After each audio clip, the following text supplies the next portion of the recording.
Ce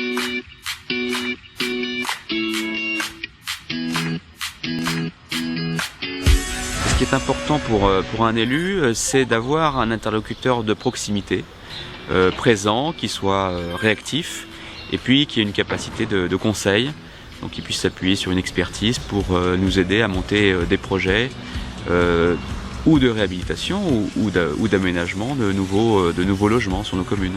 On dispose sur Marmagne de logements collectifs qui ont été bâtis dans les années 60 avec bien sûr des qualités de construction d'un point de vue énergétique qui sont plus à la hauteur aujourd'hui. Et donc nous avons établi un partenariat avec France Loire tout simplement pour réhabiliter ces 4 bâtiments de manière exemplaire, puisque on devrait économiser de l'ordre de 60% sur les consommations énergétiques par une isolation par extérieur, par le changement des chaudières, par la mise en place de VMC. Et nous avons souhaité travailler ensemble. La communauté d'agglomération Bourges Plus a subventionné en partie ces travaux pour aider l'entreprise France Loire à réaliser ces travaux au plus grand bénéfice bien sûr des locataires. C'est ça que j'appelle un partenariat gagnant-gagnant.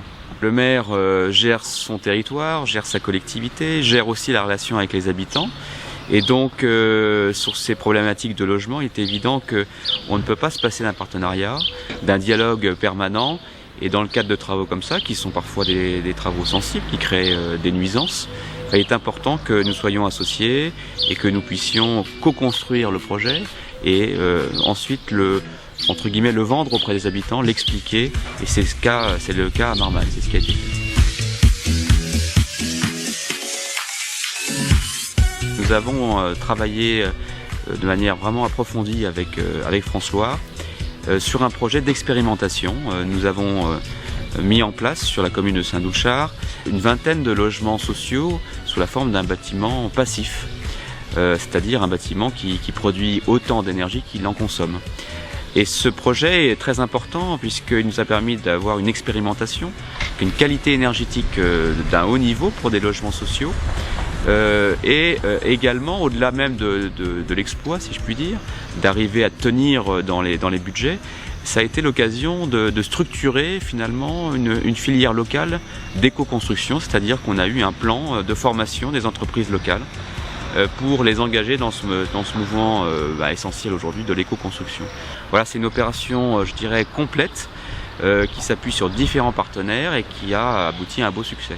L'objectif, c'est bien d'avoir une opération duplicable qui permette de se retrouver sur d'autres endroits et d'offrir aux locataires des logements qui soient des logements efficaces énergétiquement, beaux, et qui soient aussi en mesure de répondre aux contraintes du logement social, c'est-à-dire des contraintes de coût tout simplement.